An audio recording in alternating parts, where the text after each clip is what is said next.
أعوذ بالله من الشيطان الرجيم بسم الله الرحمن الرحيم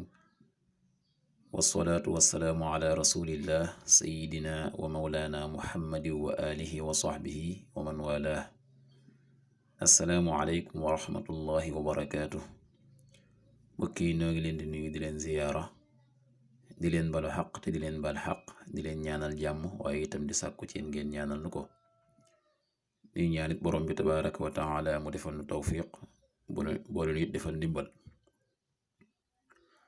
bokki nu dikkaat ak yéen ci xadiisu bis bi mu di xadiisul yawm niki nu ko baaxoo di ànd ak yéen bis bu jot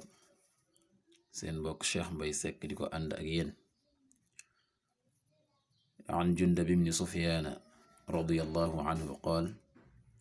shahidtu al-adhaa ma'a rasulillahi sallallahu alayhi wa sallam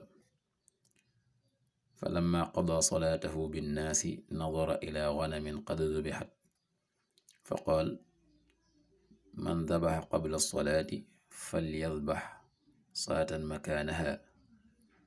wa man lam yakun dabaxa falyadbax ala ismillah rawaahu muslim.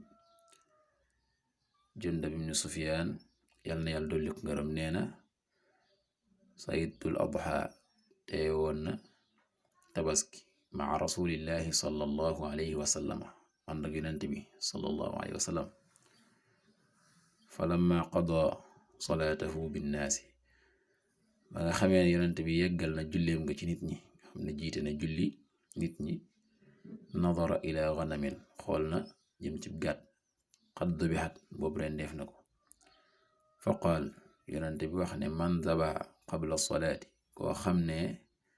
rendi na njëkk julli fal yadbax na rendi saatan gàtt makaanaha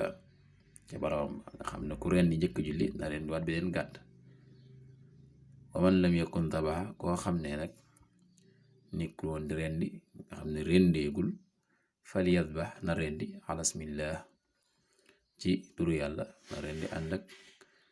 tudd yàlla. mu mel ne kon bokki xaddis bi dafay jàngale waxtu rendi tabaski waxtu wa di wan waxtu